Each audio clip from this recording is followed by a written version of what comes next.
رمضان كريم كريم كريم شهر عظيم عظيم عظيم. بسم الله الرحمن الرحيم. السلام عليكم ورحمة الله وبركاته. الحمد لله رب العالمين والعاقبة للمتقين ولا عدوان إلا على الظالمين. أشهد أن لا إله إلا الله وحده لا شريك له ذلك رب العالمين. وأشهد أن محمدا عبده ورسوله أرسله له بالهدى ودين الحق رحمة للعالمين. والصلاة والسلام على أشرف الأنبياء والمرسلين وعلى آله وصحبه والتابعين لهم بإحسان إلى يوم الدين. ثم أما بعد. Hadirin dan hadirat rahimakumullah, alhamdulillah pada pagi hari ini puasa yang ke-9 atau ke-10 ya, ke-10 kita pada pertemuan yang ke-7 ya, puasa ke-10 pertemuan yang ke-7 dari kajian membuka buku Membuka Pintu Langit, dan kita alhamdulillah sudah sampai bab ketiga, halaman 44, doa menghilangkan kesedihan. Ada yang mengatakan doa anti utang, doa anti utang. Maka yang punya utang hendaknya bangun, jangan tidur, karena insya Allah dengan membaca dan mempelajari doa ini, insya Allah utang-utang kita akan terbayar dengan izin Allah Subhanahu wa Ta'ala. Amin ya Rabbal Alamin. Dari Anas bin Malik radhiyallahu anhu, beliau berkata, fakuntu akhdumu Rasulullah sallallahu alaihi wasallam. Ya. Dari Anas bin Malik, Anas anaknya Malik, semoga Allah Subhanahu wa Ta'ala selalu meridhoinya. Dia berkata, dulu saya sering membantu berkhidmat ya, menjadi relawan Rasulullah sallallahu alaihi wasallam. Rela enggak dibayar, itu namanya relawan. Idza nazala fakuntu asma'uhu katsiran yaqul. Karena saking seringnya bersama Rasulullah sallallahu alaihi wasallam, beliau mengetahui banyak hal tentang Rasulullah sallallahu alaihi wasallam. Ini dalil pentingnya mulazamah. Mulazamah itu melazimi, mengikuti, nempel dengan gurunya, nempel dengan ustadznya. Itulah pendidikan yang paling ideal yang dilakukan oleh para ulama zaman dahulu. Karena para ulama zaman dahulu kok jadi ya, ketika berguru sama seseorang, karena dia nempel sama gurunya, kemana saja gurunya pergi ya dia temanin ya. Kalau gurunya bawa koper, dia bawakan kopernya ya. Kalau gurunya bawa barang, dia bawa barangnya. Termasuk Anas bin Malik dan beberapa sahabat Rasulullah SAW itu kalau mau ke belakang dibawakan embernya. Jadi embernya diambil, dituangkan air, dibawakan handuknya, ya, dibawakan migrofahnya, gayungnya, dan seterusnya. Itu namanya akhdumu. Maka kalau ingin jadi khadim, menjadi pembantu, ASN, asisten rumah tangga, ART, asisten rumah tangga ya, mendingan jadi asisten guru, asisten para ulama. Bahkan dulu ada orang yang kemudian ditawarin menjadi sopirnya syekh yang ada di Arab sana. Itu enak itu. Makanya mahasiswa, adik-adik, belajarlah nyopir. Masa sebanyak ini enggak ada yang bisa nyopir. Nyopir itu penting. Kalau Anda syekh di sana minta disupirin, siap berangkat. Keuntungannya apa? Satu, umroh dan haji gratis. Kedua, dekat dengan Masjidil Haram, Masjid Madinah. Yang kedua, selalu melazimi syekh. Syekh kemana saja dia sumirin. Dari situlah dia dapat ilmu, ya. Dia dapat ilmu, dapat sesuatu yang banyak dari syekh itu. Begitulah Anas bin Malik radhiyallahu anhu itu selalu menjadi relawan Rasulullah SAW, dan banyak sekali relawan-relawan Rasulullah SAW, ya, termasuk Ubay bin Ka'ab al-Aslami itu juga relawan Rasulullah SAW, dan beberapa nama yang lainnya. Jadi itu Anas bin Malik, ya. Anas bin Malik ini ibunya, bapaknya namanya Malik, ibunya namanya ya Ummu Sulaim. Ummu Sulaim ini datang kepada Nabi Muhammad SAW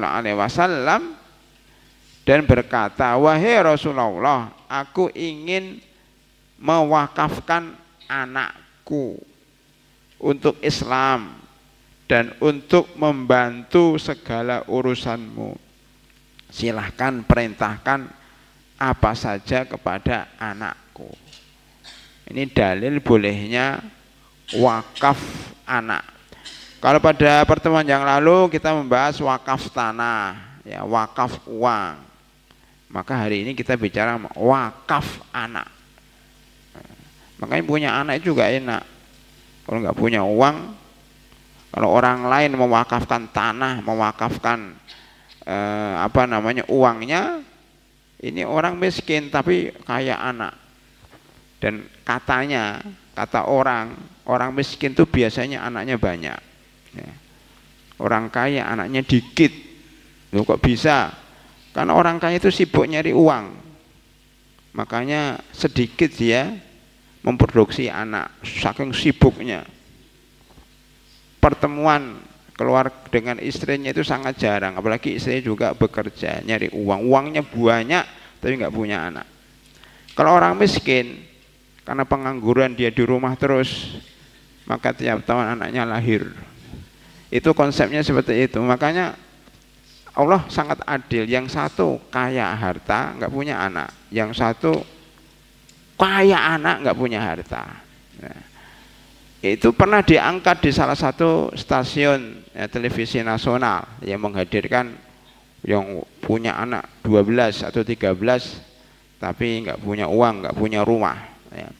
Hadirin rahimakumullah, anak itu juga kekayaan, ya, kekayaan, aset, bahkan jauh lebih mulia, jauh lebih banyak manfaatnya daripada punya uang tapi nggak punya anak. Karena anak ini bisa berjalan, anak ini bisa nyari uang, anak ini bisa dikembangkan. Bahkan kalau orang mewakafkan harta, mewakafkan tanah, maka orang ini mewakafkan anak. Mana dalilnya ini? Ummu Sulaim datang kepada Rasulullah, ya Rasulullah, saya wakafkan anak saya.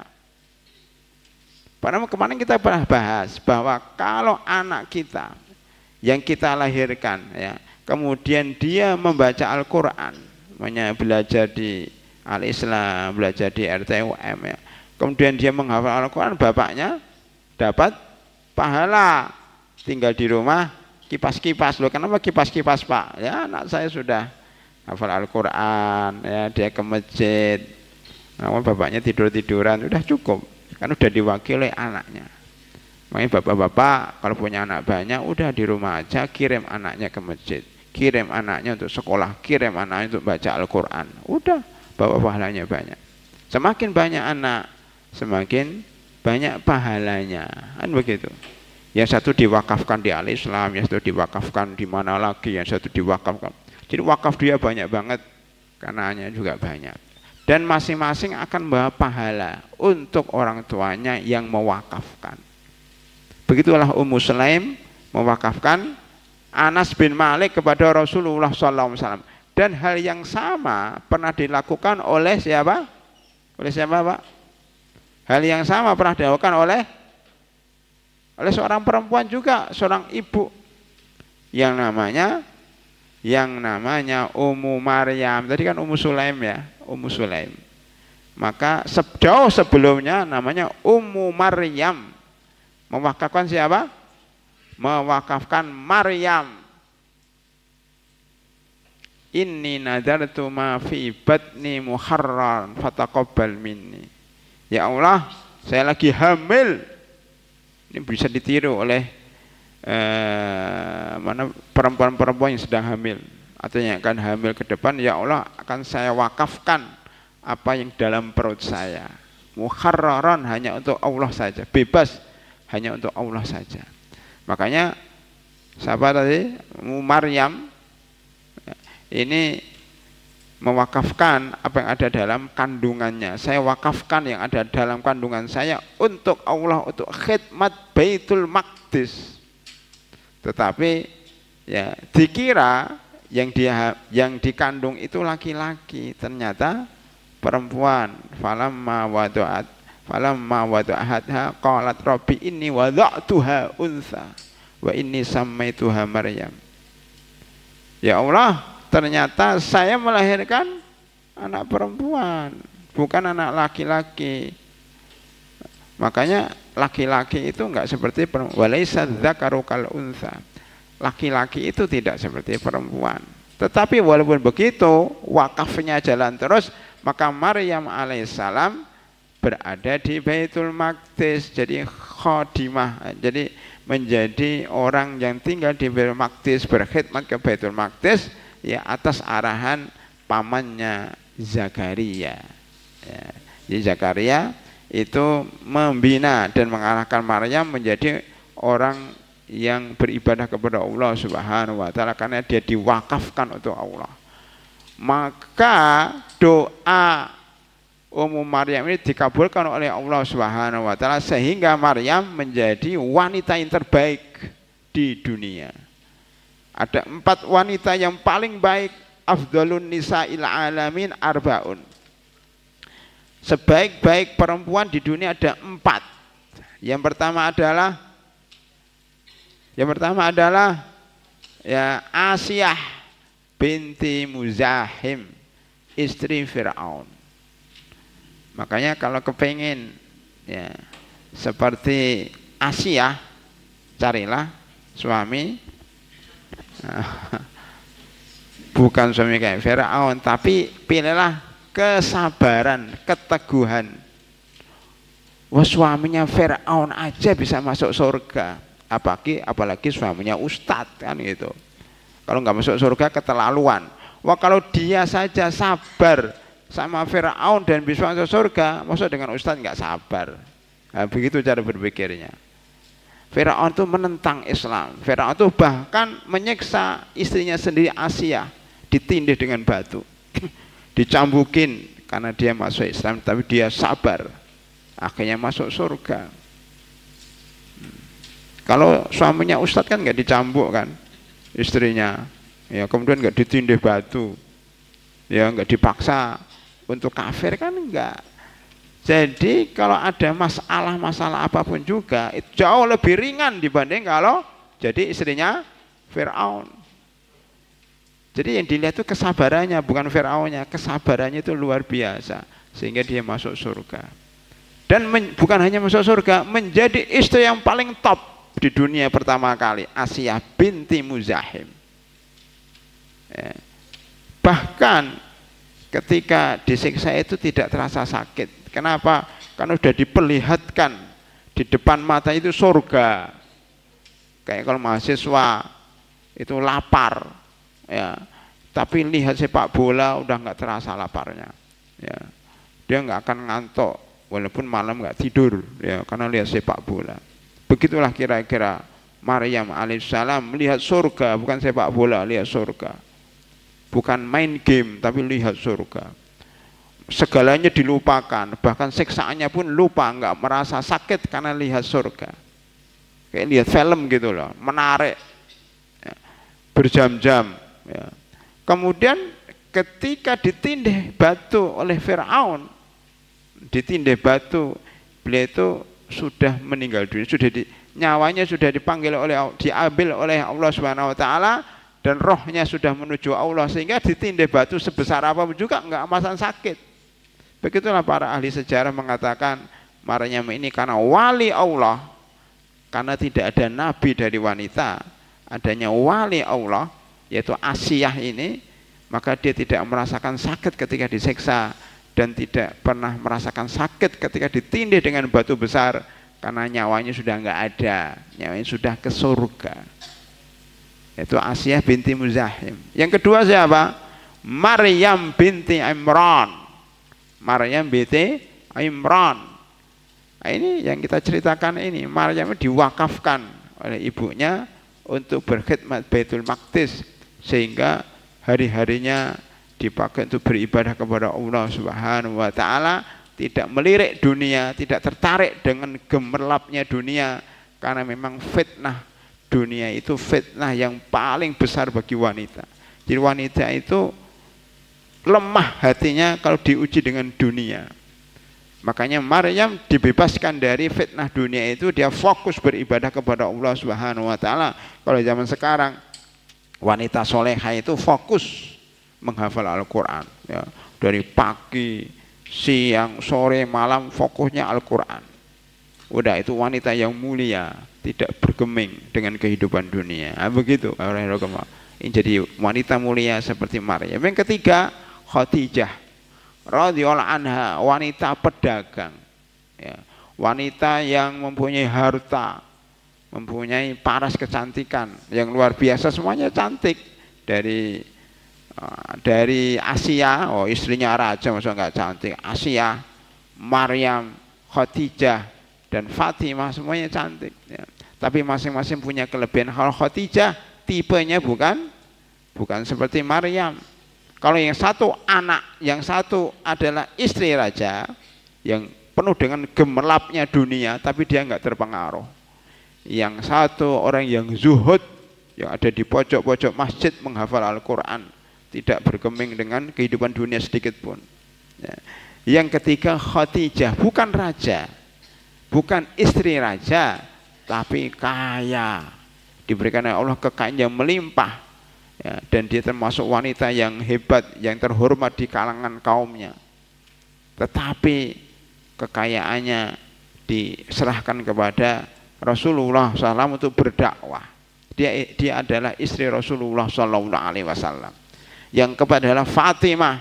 Fatimah bukan raja, bukan orang kaya ya, bukan bujangan seperti Maryam yang tidak punya suami, tetapi Fatimah adalah anak daripada putri daripada Rasulullah Sallallahu Alaihi Wasallam, tetapi orang yang sederhana, hidupnya sederhana sampai menggiling makanan ya, itu sampai tangannya pecah-pecah itu. Maka sampai Ali bin Abi Thalib datang kepada Rasulullah, ya Rasulullah, boleh nggak saya ngambil pembantu? Nggak usah, kerja sendiri, kerjakan dengan istri. Ini termasuk orang-orang yang tabah ya, punya suami tapi sederhana, suaminya nggak kaya. Sekarang tinggal milih mana akhwat di belakang itu, milih jadi istrinya Fir'aun atau milih jadi Maryam bujang nggak menikah, atau kepengen jadi Khadijah istri Rasulullah SAW tapi mati duluan.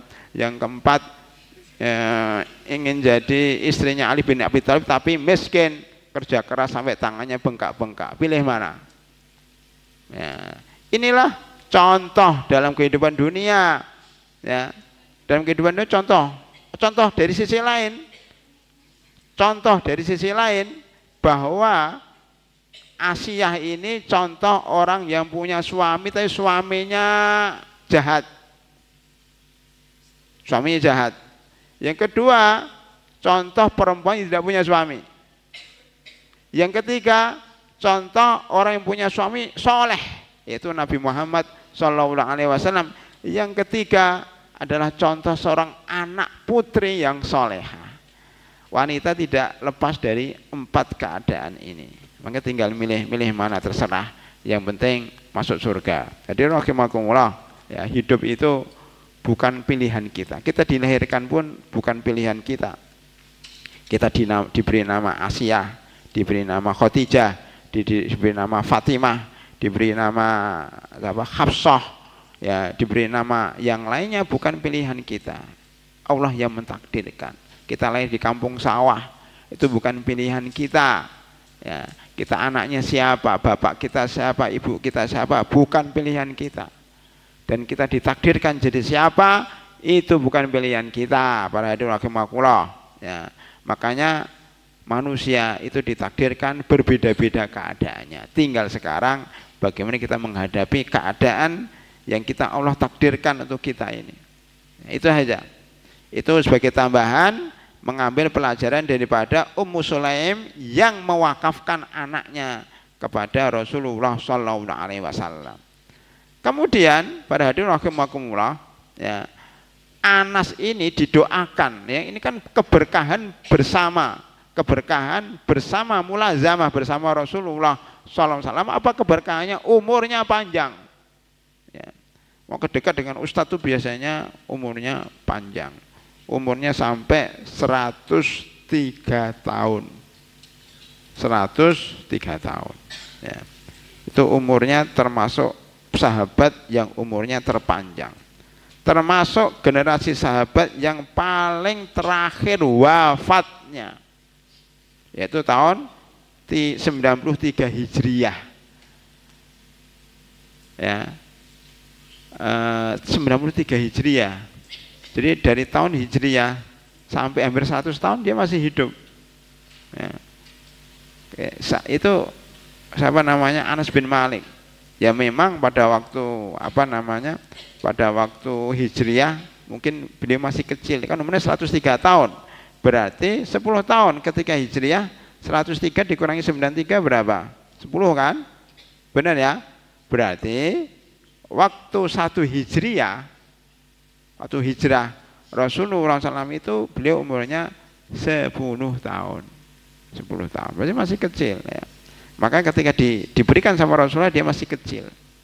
Masih kecil ya, sampai besar bersama beliau. Ini pelajaran pertama dari hadis ini. Kemudian beliau mengatakan, kuntu asma'uhu katsiran yaqulu, saya itu sering mendengar Rasulullah SAW itu berdoa dengan doa ini. Artinya banyak mendengar.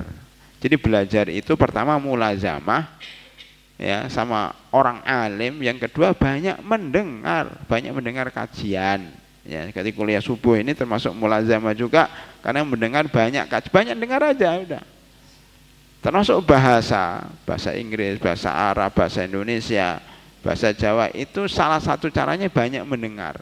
Maka kalau orang belajar bahasa Arab itu kan ada cara bicara, cara mendengar. Dengan mendengar ilah kemudian orang masuk ke dalam otaknya, kemudian dia bicara. Bukankah bayi itu kenapa pinter? Karena banyak dengar. Walaupun dia masih bayi, masih nggak bisa ngomong, ibunya cerewet kan, wah anakku gimana kabarnya, padahal dia nggak bisa ngomong.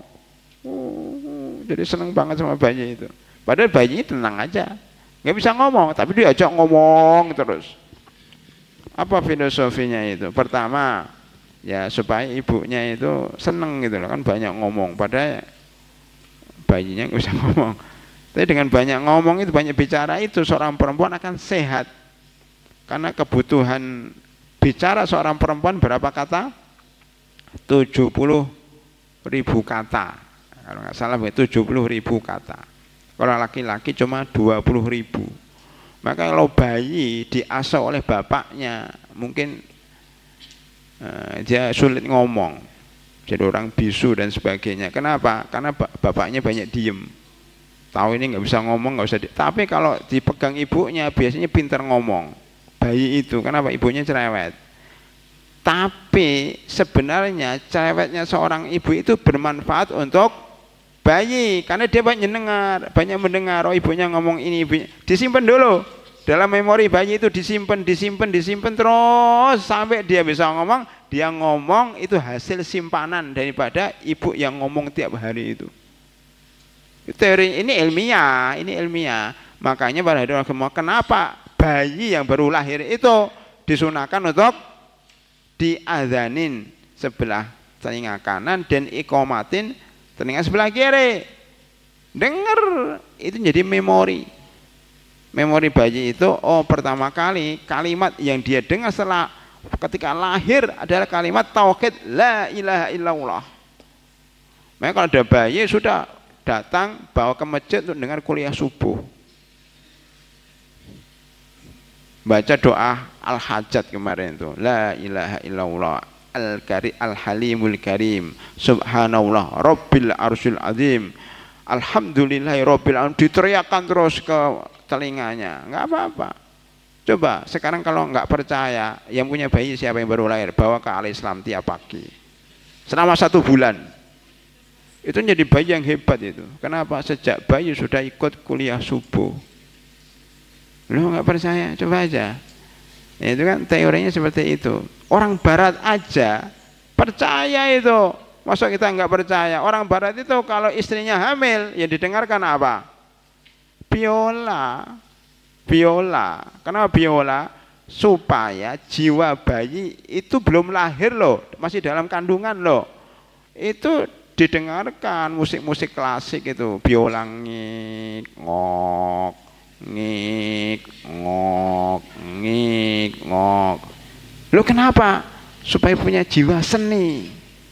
Ya, ini jadi bintang film, jadi penyanyi. Begitu cita-cita mereka. Makanya kalau kita punya bayi dalam kandungan, bacakan Al-Quran khatam. Maka ada khataman bayi dibawa. Saya belum pernah melihat itu Al-Islam khataman nggak ada bayinya. RTWM khataman nggak ada bayinya. Ke depan saya usul ada khataman ngundang 10 bayi. Ada bayi diundang. Saya mengundang karena teliti dulu yang bayi sekitar sini ada berapa. Nanti ditujukan kepada bayinya bukan kepada ibunya. Bayinya namanya siapa semuanya ya, itu diundang. Saya mengundang bayi. Nanti yang mengantarkan ibunya. Taruh itu di depan orang-orang yang menghafal Al-Quran atau dia nyimak. Nah, itu gratis ya. Datang ibunya ikut nyimak dekat orang yang menghafal Al-Quran itu. Itu insya Allah sarana agar orang itu mudah dalam menghafal Al-Quran di masa mendatang. Ketika lahir langsung hafal Al-Quran. Kenapa? Karena waktu hamil tiap tahun atau tiap bulan dia tasmik 30 juz. Ketika lahir udah cepet 4 tahun sudah hafal Al-Quran. Itu salah satu rahasianya ya, supaya orang itu cepat menghafal Al-Quran dengan cara banyak mendengar. Yaitu para hadirin rahimakumullah ya. Jadi saya mengambil kalimat ini banyak mendengar. Saya banyak mendengar Rasulullah Shallallahu Alaihi Wasallam membaca doa ini, kan banyak mendengar. Aneh itu. Nah, bayi itu harus banyak mendengar hal-hal yang baik ketika kecil, maka jadi memori dan akan dikeluarkan nanti pada saatnya. Sekarang mungkin para hadirin sambil ngantuk-ngantuk dengar nggak apa-apa, ya. Yang belakang mungkin dengar masuk telinga kanan, keluar telinga kiri. Tapi ada yang nyangkut dikit-dikit. Suatu ketika 5 tahun yang akan datang, 10 tahun yang akan datang, akan keluar tuh memori-memori yang pernah antum dengar selama ikuti kajian kuliah subuh ini. Nanti keluar sendiri. Makanya pokoknya dengar, baca, ya itu nanti lama-lama akan numpuk dalam otak kita dan keluar dengan sendirinya. Kalau ada rangsangan dari luar, maka akan keluar itu memori itu. Ada lagi makulah. Jadi intinya banyak berdoa. Jadi di sini Rasulullah SAW itu banyak berdoa baik ketika sedang mukim maupun sedang safar. Ini kan ketika sedang safar. Beliau mengikuti Rasulullah ketika turun dari kendaraannya mendengar. Beliau banyak berdoa.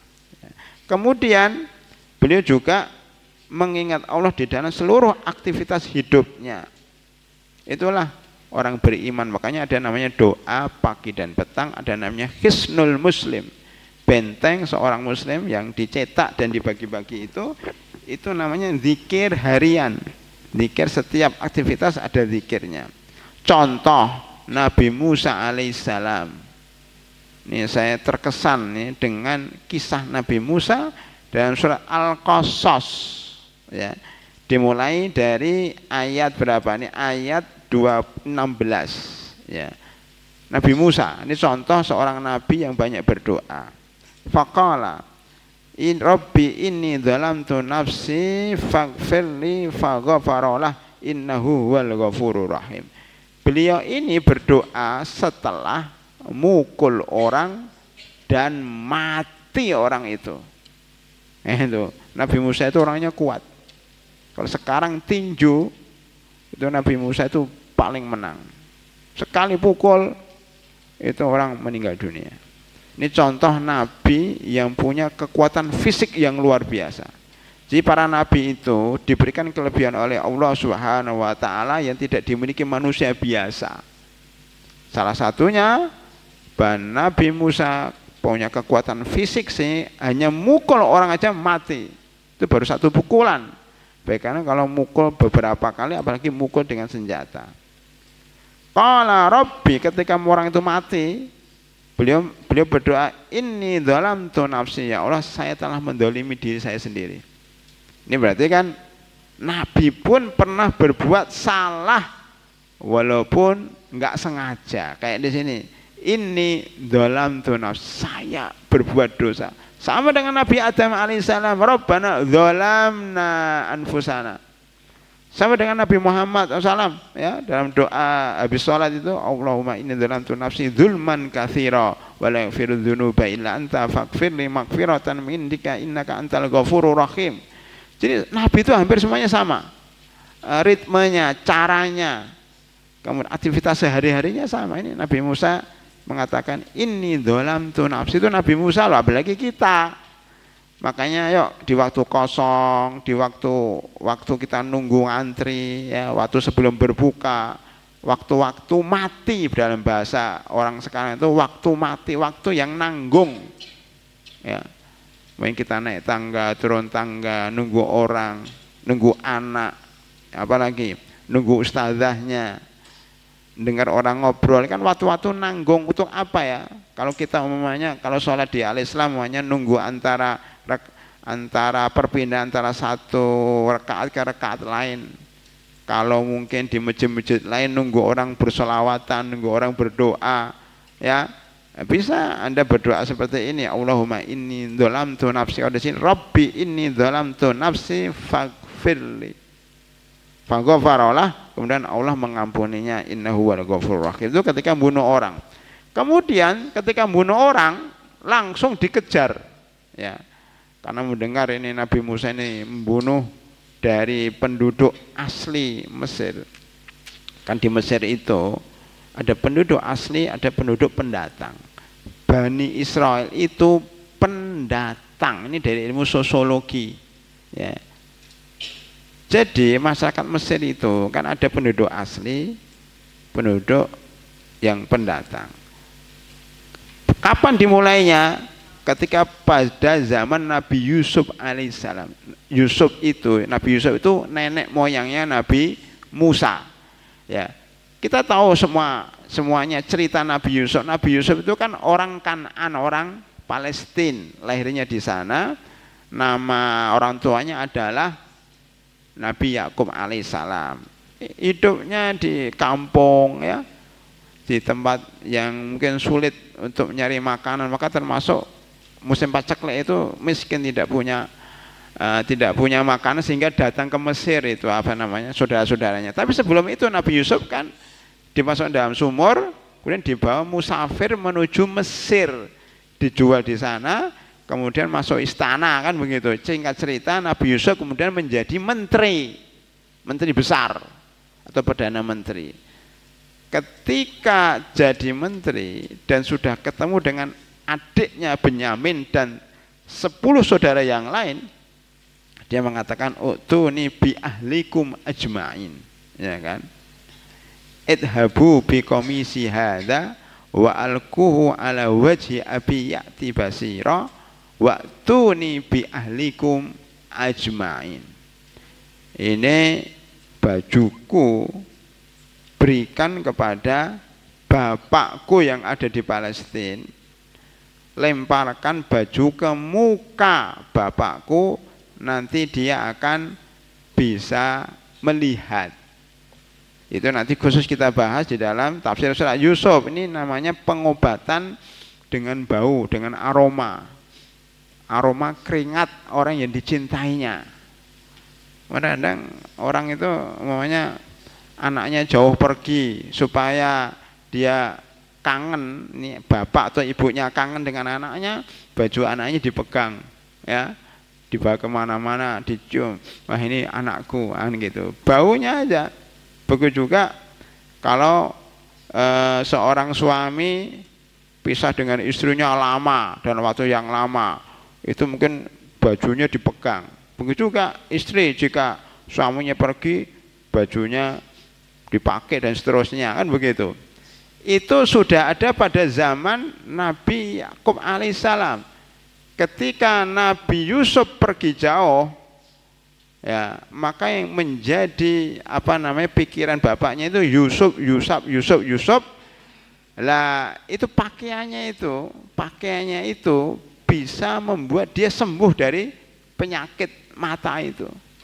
Tapi dengan syarat pakaiannya itu bau keringatnya Nabi Yusuf. Makanya yang paling baik adalah keringat terbarunya, bukan baju baru. Maka kadang baju lama itu lebih hebat daripada baju baru. Kalau baju baru bau apa?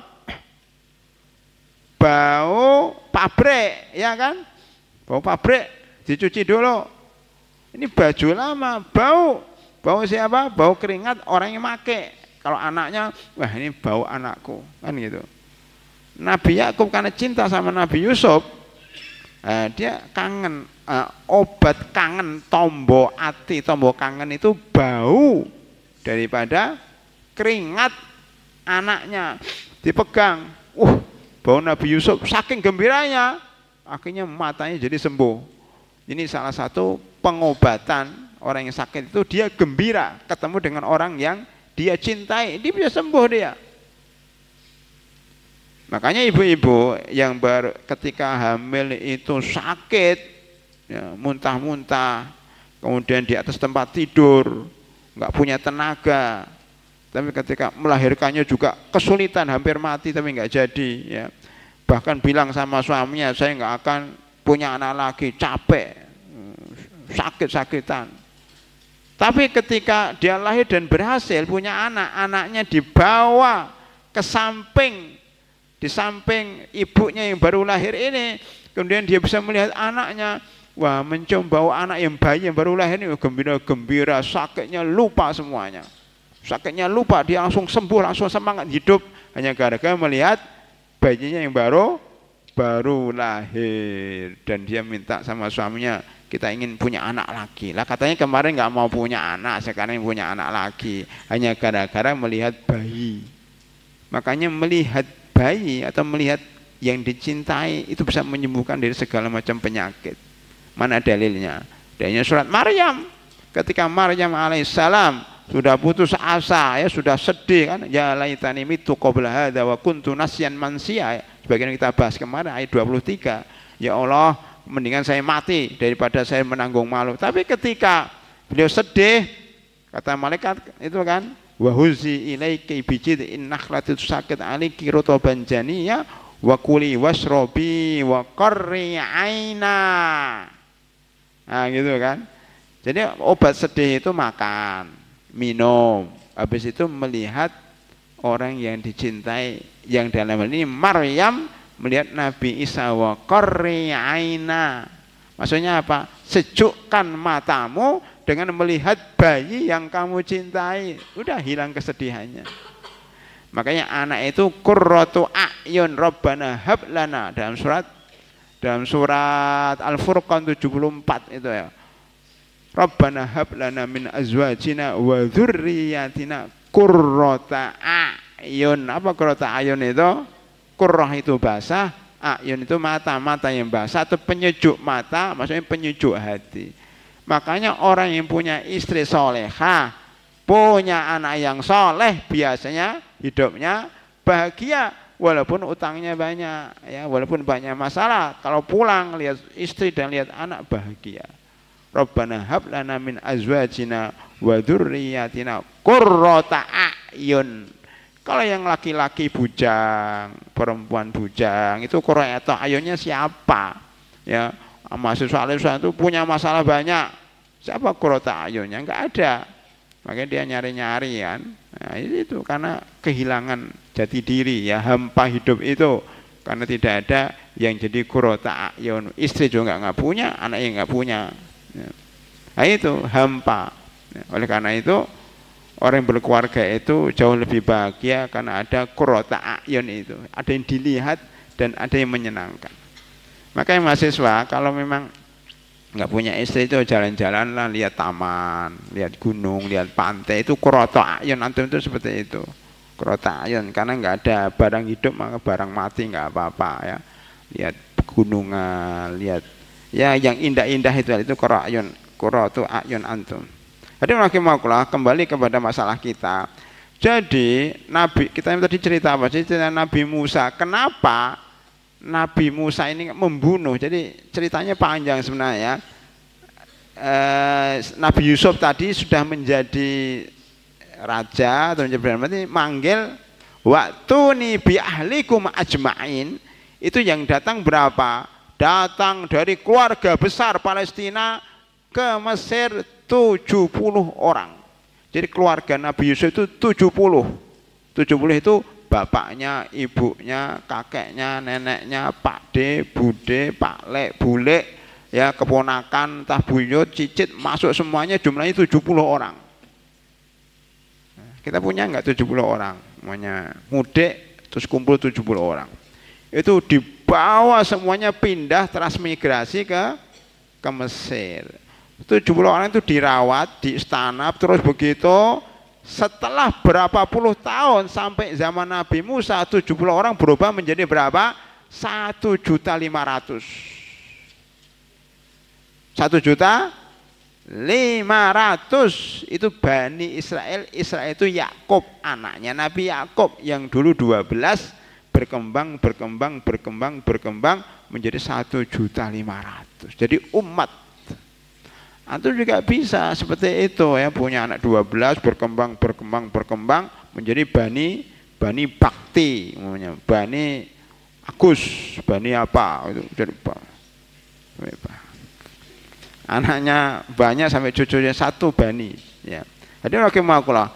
Lah karena dia banyak ya, kemudian singkat cerita jadi kudeta, akhirnya berkuasa itu adalah penduduk asli ya. Dulu kan yang berkuasa Nabi Yusuf dan keturunannya ya, karena apa begitu berbalik, yang penguasa sekarang penduduk asli ini, walaupun ini beda rajanya. Dulu katanya rajanya Nabi Yusuf itu ada di pinggir pantai. Kalau Firaun ini kerajaannya di gunung. Kalau kita pernah di Mesir, beda karakter orang pantai dengan orang gunung. Orang gunung itu lebih sadis, lebih apa? Lebih kuat, lebih sangar, lebih keras. Firaun itu sulit untuk dinasehatin. Kalau zaman Nabi Yusuf, rajanya bisa menerima nasihat, bisa menerima orang luar datang. Oh, Nabi Yusuf bukan orang Mesir, diterima jadi Perdana Menteri. Itu karena karakter, dia dekat dengan pantai. Makanya orang pantai dulu itulah yang kemudian bisa menerima datangnya Wali Songo, kemudian kerajaan-kerajaan Islam mulainya dari pantai. Kata orang-orang di tengah-tengah ya itu sulit ya, daerah pertanian, daerah pegunungan itu agak sulit. Ini ilmu sosiologi, antropologi ya, dia rahimakumullah. Ternyata ada pada zaman Nabi Musa. Singkat cerita, ketika Nabi Musa, Bani Israel jadi rakyat biasa ditindas oleh orang pribumi yaitu Firaun itu. Makanya terjadi gesekan-gesekan, kemudian terjadilah peristiwa Nabi Musa memukul Bani Israel ini dan mati. Ketika mati beliau berdoa, karena ini Bani Israel memukul orang Kipti, orang Mesir asli, maka dikejarlah Nabi Musa ini, diburu mau dibunuh oleh tentara Firaun. Makanya beliau mengatakan berdoa lagi, fa kharaja minha khaifan yataraqab, lari dari Mesir. Ini bukan datang ke Mesir, lari dari Mesir, kemudian khaifan, takut, yataraqab ya, awas ya, menunggu dengan khawatir. Qala rabbina najjini minal qaumidz zalimin. Beliau berdoa, ya Allah selamatkan saya dari orang-orang yang zalim. Ya, doa ini kita baca juga, Rabbina najjini minal qaumidz zalimin, Rabbina najjini minal qaumidz zalimin. Ya, makanya kalau ingin berdoa seperti doanya Nabi Musa, antum harus dikejar-kejar oleh orang zalim dulu kayak Nabi Musa alaihissalam ya. Kemudian yang ketiga, ketika dalam perjalanan menuju negara namanya negara Madian, Nabi Musa ini hebat banget ya. Ya, dia lahir di mana? Lahir baru anak kecil aja sudah dihanyutkan di sungai. Antum pernah nggak kecil masukkan oleh ibu antum, masukkan dalam ranjang, dihanyutkan dalam sungai Bengawan Solo atau sungai mana ini sungai apa di sini itu di Jakarta itu kan belum pernah. Coba Nabi Yusuf sejak kecil dimasukkan dalam sumur.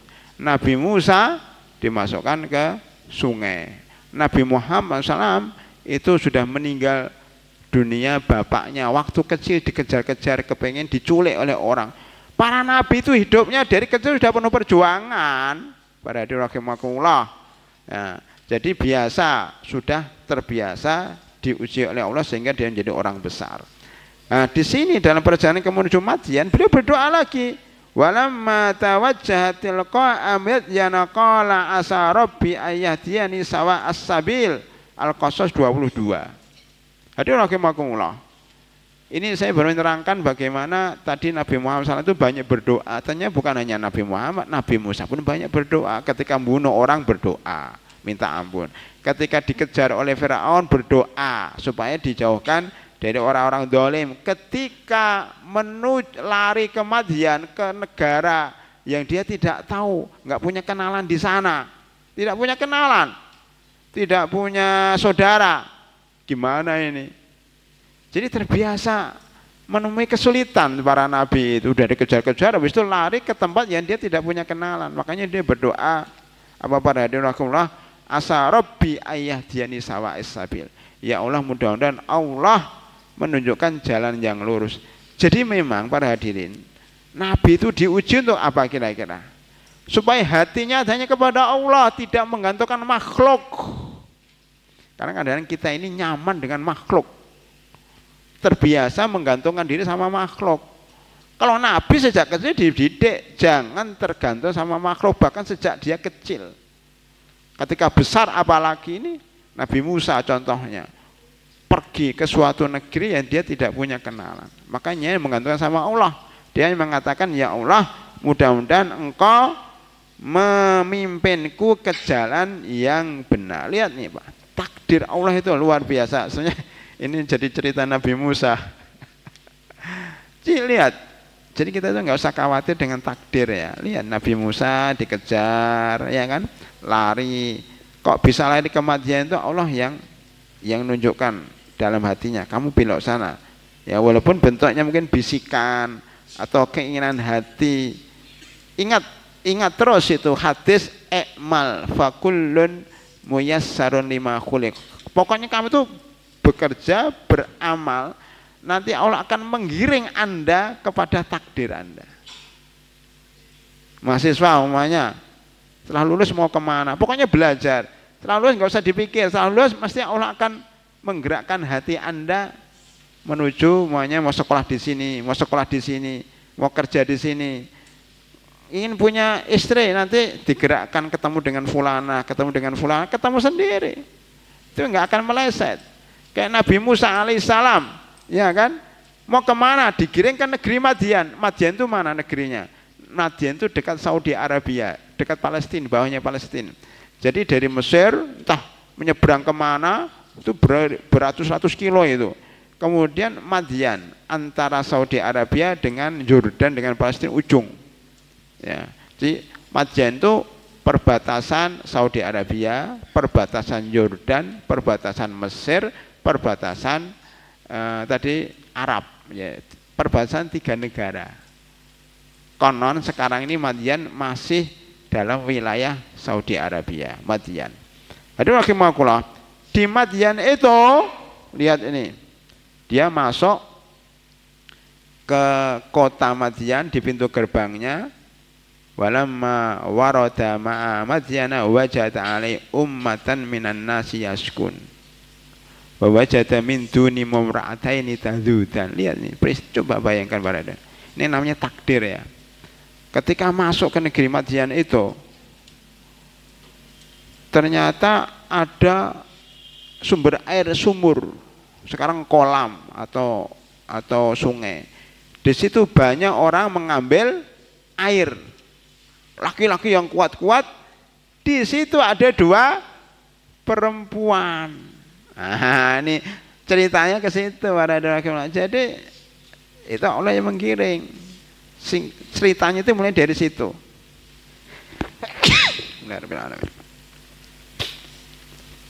Ya singkatnya begini. Bagaimana Nabi Musa alaihissalam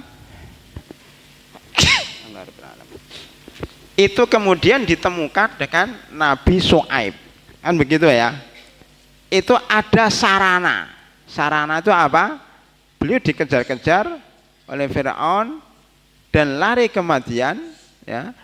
Dari Madian itu dia ketemu dengan sumber air. Di sumber air itu banyak laki-laki yang kemudian, ya, orang-orang itu berebut untuk ngambil air. Di situ ada 2 cewek yang berjam-jam menunggu di situ, nggak kebagian air karena dia lemah. Orang itu kuat-kuat semuanya. Nabi Musa ditakdirkan Allah jadi orang yang kuat sehingga melihat cewek, loh kamu ngapain di sini nunggu itu nggak selesai. Udah kalau gitu saya bantu. Dia singkirkan tuh 10 orang, 20 orang, takut semua, ya. Dilawan oleh, coba Nabi Musa itu kuat, bisa melawan puluhan orang sendiri. Pokoknya pada takut, lari terberit-berit karena ditantang oleh Nabi Musa. Nah, makanya cewek ini bisa dibantu. Coba ini kan semua takdir dari Allah kan. Coba Nabi Musa ditakdirkan jadi orang kuat, ditakdirkan ingin bantu cewek ini, kan gitu.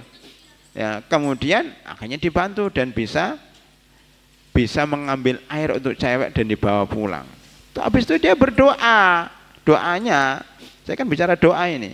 Doanya apa?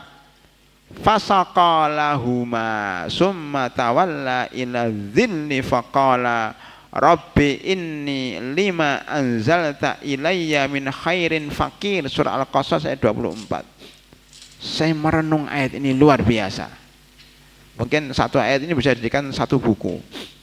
Apa isinya? Kemudian setelah membantu 2 cewek, nah ini nih, halo, membantu 2 wanita yang lemah. Poinnya apa di sini, para hadirin? Membantu orang cewek, membantu orang lemah. Tanda kutip cewek boleh, kemudian anak kecil boleh, orang miskin boleh, apa saja yang lemah lah yang butuh bantuan. Dibantu ikhlas karena Allah. Tidak mengharap, wah kalau saya membantu 2 cewek ini, kayaknya cewek ini kaya deh. Saya bantu, saya dapat uang. Niatnya udah beda. Ini niatnya ikhlas lillahi ta'ala, nggak ada niat apa kecuali membantu. Ini pentingnya ikhlas. Coba bayangkan. Ketika dia membantu cewek dan dia bersih tegang dengan laki-laki itu, ya, kemudian bisa membantu cewek itu, senang banget cewek ini, ya, senang banget. Nggak ada kepengen nikah dengan Nabi Musa itu belum, tapi mungkin ada rasa bangga dikit. Ini orang boleh juga ini kuat anak. Ya itu Allah yang menggerakkan. Setelah itu singkat cerita, soalnya panjang.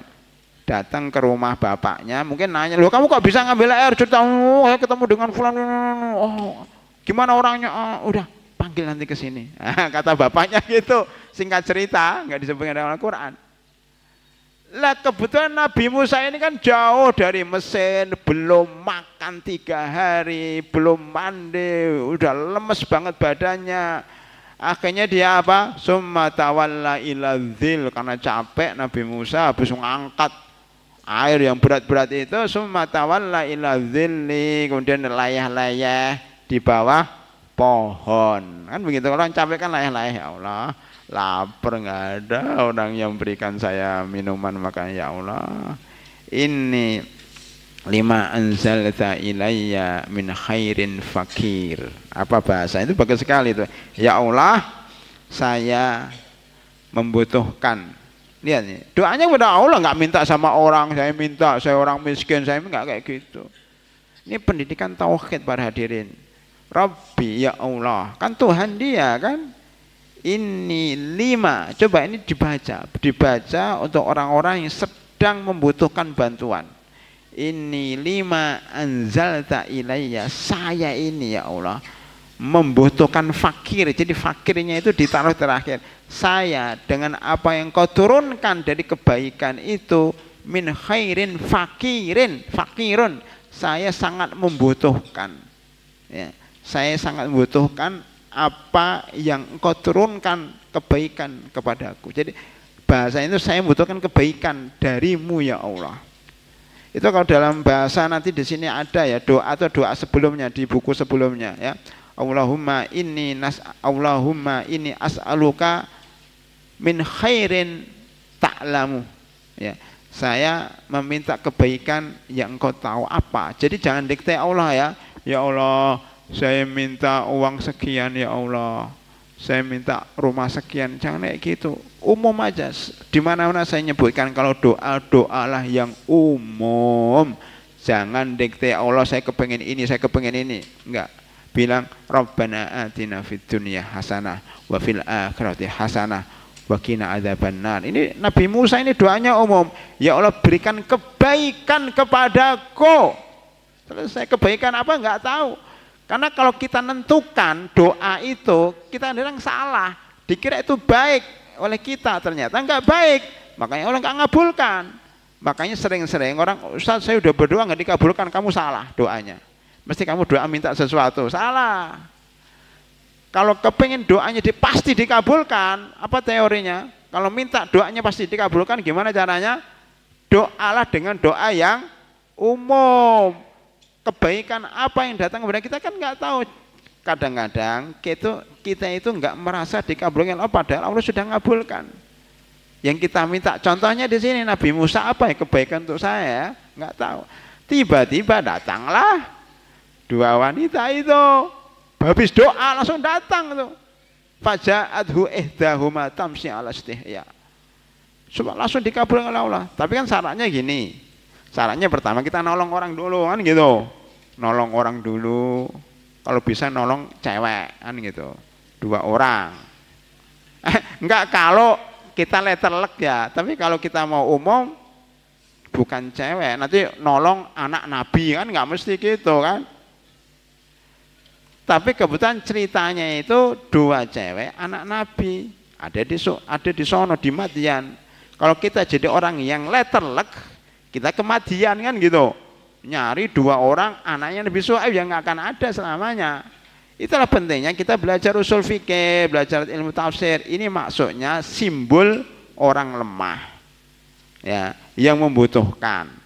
Kebetulan cewek dan memang kebanyakan ya minta bantuan itu perempuan kan, dibantu. Setelah itu ya itulah, kalau kita bantu orang lain maka Allah akan mendatangkan bantuan. Kemudian sudah kita bahas ya, wallahu fi aunil abdi maka al abdu fi auni akhi kan. Kalau kita bantu orang lain maka Allah akan bantu kita. Ini Nabi Musa membantu orang lemah, maka Allah datangkan bantuan dari sisi orang lemah itu. Bantuannya apa enggak tahu, ada doa. Kalau saya mau cerita banyak itu, ada singkat cerita gini, ada orang kaya banget, sakit, mau operasi, sakit apa nggak perlu disebut, mau operasi butuh biaya yang besar. Sebelum operasi itu kemudian dia kebetulan Allah yang mentakdirkan dia ketemu dengan orang miskin ya, mungkin tukang sampah atau apalah, pengemis. Dia berikan uang itu kepada orang miskin dan dia minta, Bu, saya mau operasi Bu, tolong doanya. Coba lihat, minta sama orang miskin, dia tolong bantu doanya. Doa orang miskin itu mustajab, doa orang kaya belum tentu mustajab. Makanya kalau ingin mustajab, jadilah ya, orang miskin, orang yang terdolimi, orang yang kepepet. Iya, itu prinsipnya gitu. Kalau orang nggak punya masalah, orang kaya, punya jabatan, itu biasanya doanya nggak mustajab. Karena doa mustajab itu doa orang yang membutuhkan dan dari hati yang paling dalam. Coba untuk merenungkan, ya kan? Yang fakir, ya, fakir. Nabi Musa ini kan fakir ya, fakir membutuhkan bantuan. Nabi Musa orang miskin, nggak punya saudara, membutuhkan. akhirnya dimustajab oleh Allah, dijabai oleh Allah, datanglah bantuan itu. Ini panjang nih pada hadirin. Soal doa ini luar biasa. Soal masalah problematika hidup itu panjang. Saya hanya memberikan contoh saja. Ini Nabi Musa, seorang nabi yang Allah uji. Nah, kalau orang nggak pernah kena ujian, nggak pernah miskin, nggak pernah punya masalah, sulit dia menikmati hidup. Sulit tauhidnya itu muncul, itu sulit. Jadi tauhid itu muncul ketika kita punya problematika. Kan iya karena butuh, iya karena stain. Ibadah yang paling baik itu kita minta bantuan sama Allah. Dan bagaimana kita bisa minta bantuan sama Allah? Kita nggak punya masalah. Halo? Bagaimana kita minta bantuan sama Allah kalau kita nggak punya masalah? Jadi kalau kita punya masalah itu maksudnya mintalah bantuan sama Allah. Itulah tauhid. Kalau kita merasa kaya, merasa punya jabatan, merasa nggak ada masalah, kita akhirnya jadi sombong. Akhirnya kita jadi Tuhan. Saya nggak butuh yang lain. Semuanya gitu.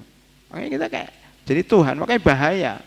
Oleh karena itu para hadirin kadang-kadang dalam hidup ini kita diberikan masalah supaya kita kembali kepada Allah Subhanahu wa taala sebagaimana cerita Nabi Musa. Ini ya yang terakhir, inni lima anzalta ilayya min khairin fakir. Enak banget doa ini. Coba dibaca itu setiap hari 10 kali. Rabbi inni lima anzalta ilayya min khairin fakir. Tapi syaratnya setelah bantu orang, insya Allah akan diberikan solusi dari segala problem yang kita hadapi. Ya, ini sampai sini dulu. Kemudian ada sisanya di sini Nabi Muhammad SAW dalam hal ini meminta perlindungan kepada Allah dari 8 perkara. Ini mukadimah untuk membahas bagaimana orang itu sedih. Kan di sini nanti doanya kan Allahumma inni a'udzubika Allahumma inni a'udzubika minal hammi wal hazan wa minal azzi wal kasal wa minal jubni wal buhli wa min ghalabati daini wa qahrir rijal. Jadi kisah Nabi Musa ini mukadimah untuk membahas 8 perkara yang membuat kita sedih dan gelisah. Sebagai Nabi Musa juga sedih dan gelisah. Ya Allah, saya berlindung kepadamu dari rasa gelisah dan sedih, dari rasa malas dan rasa tidak mampu, dan dari rasa takut serta rasa bakhil, serta dari lilitan utang dan penguasaan laki-laki. Untuk menerapkan doa ini kita harus merenung Nabi Musa alaihissalam. Demikian para hadirin rahimakumullah, ya, pembahasan kita memang enggak banyak ya, tapi mukadimah dari doa yang akan kita bahas. Kita sudah sampai halaman 44 ya, sampai pelajaran ke-18, pelajaran 19 sama insya Allah besok pelajaran yang ke-20. Tapi ingat-ingat terus kisah Nabi Musa di mana beliau berdoa setiap saat, baik ketika setelah membunuh, ketika dikejar-kejar, ketika sampai matian ya, itu selalu berdoa kepada Allah Subhanahu wa taala sehingga ditolong oleh Allah Subhanahu wa taala. Kita lanjutkan nanti pada poin berikutnya mulai membahas tentang isi doa yang 8 itu. Silakan kalau ada pertanyaan dari jamaah.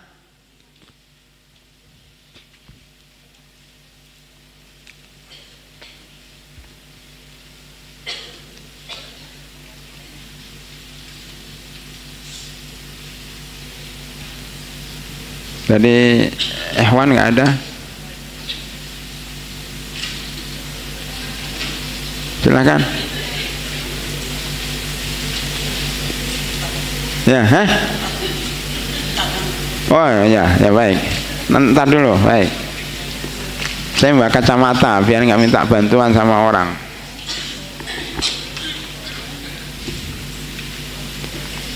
Assalamualaikum warahmatullahi wabarakatuh. Afwan Ustadz, izin bertanya, jika seseorang menyadari bahwa dirinya sudah bergantung pada manusia, lalu bagaimana cara agar dia kembali bergantung pada Allah Subhanahu wa taala. Jawabannya Anda harus punya masalah. Kemudian yang kedua, orang itu tidak bisa diharap. Itu. Jadi sulit akan bergantung sama Allah kalau kita masih mengharap sama orang itu. Saya berharap sama fulan. Ya kalau fulan itu terus memberikan harapan, memberikan kecukupan setiap saat, dia akan lupa sama Allah. Makanya kadang-kadang Allah menguji kepada kita, orang yang kita harapkan ternyata enggak sesuai dengan harapan. Itu penting dalam hidup. Makanya saya bilang sama banyak orang, selama Anda mengharap manusia pasti kecewa.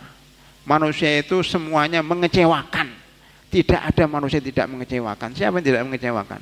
Coba sebutkan siapa. Siapa yang tidak mengecewakan? Semuanya mengecewakan. Minimal tidak semua keinginan kita akan tercapai dari orang itu. Contohnya Nabi Ibrahim. Kalau tadi Nabi Musa, saya berikan contoh Nabi Ibrahim alaihissalam. Beliau melihat bulan, melihat bintang, melihat matahari. Apa katanya? Ketika melihat bulan, bintang, falamma janna alail lailu qala ra'a kaukaba qala hadza rabbi. Ini Tuhanku, tempat bergantung karena bintang, bersinar, punya kelebihan, punya harta, punya ini. Falamma afala qala la uhibbul afilin. Ternyata yang kita harapkan ini ternyata suatu ketika akan tenggelam. Ketika tenggelam itu Nabi Ibrahim mengatakan la uhibbul afilin, saya tidak cinta dengan sesuatu yang tenggelam. Manusia itu cepat atau lambat akan tenggelam. Tenggelam itu bisa berwujud dia sakit, dia miskin, ya, dia lemah, tidak bisa apa-apa, bahkan yang paling terakhir dia mati. Dia akan mati. Kalau udah mati mau apa?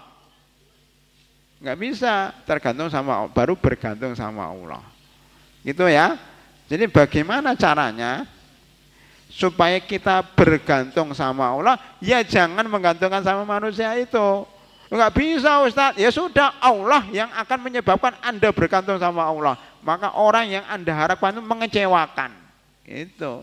Baik dia tidak memberikan uang sama kamu, atau dia meninggal dunia, atau dia sakit, atau dia tidak bisa memenuhi kebutuhan Anda, udah. Itu berarti saatnya engkau bergantung sama Allah. Memang kalau antum punya problem, ya itulah waktunya Anda bergantung sama Allah. Maka jawabannya singkat. Bagaimana cara bergantung sama Allah? Cari masalah. Baru Anda bergantung sama Allah. Kalau antum nggak punya masalah, nggak akan bergantung sama Allah. Itu jiwa manusia seperti itu. Hadirin rahimakumullah. Berikutnya,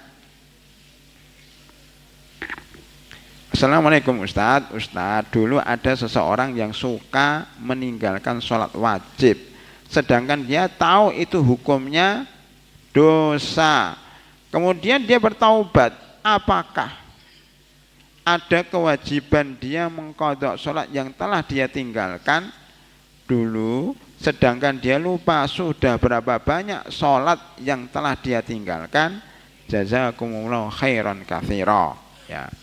Hadirin rahimakumullah, kalau dulu meninggalkan sholat dan kita tidak tahu atau dia tidak tahu jumlah sholatnya, maka para ulama mengatakan perbanyak sholat sunnah. Ya, 2 tahun, 3 tahun, 10 tahun dia nggak sholat, kemudian sadar, perbanyak sholat sunnah. Sholat qobliyah, sholat ba'diyah, tahiyatul masjid, duha, taraweh, witir, sholat hajat, perbanyak sholat sunnah.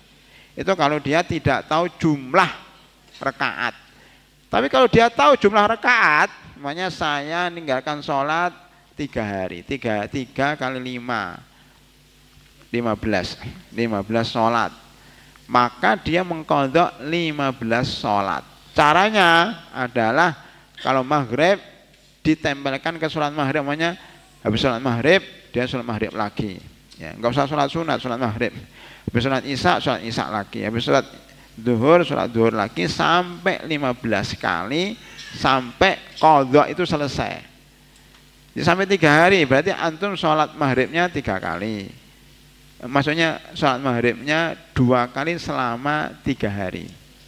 Sholat isya-nya 2 kali selama 3 hari. Seterusnya sehingga 15 sholat itu terlaksana semuanya selama 3 hari. Itu cara mengqadha sholat kalau tahu jumlahnya. Sedangkan kalau mengqadha sholat tidak tahu jumlahnya, diganti dengan memperbanyak sholat sunnah. Wallahu a'lam bishawab. Ya, silahkan.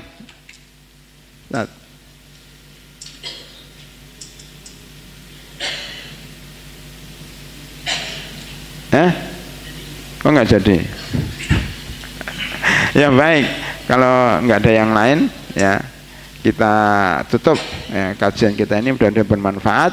Kita akhiri dengan doa kafaratul majlis. Subhanakallahumma bihamdika asyhadu an la ilaha illa anta astaghfiruka wa atubu ilaik. Assalamualaikum warahmatullahi wabarakatuh.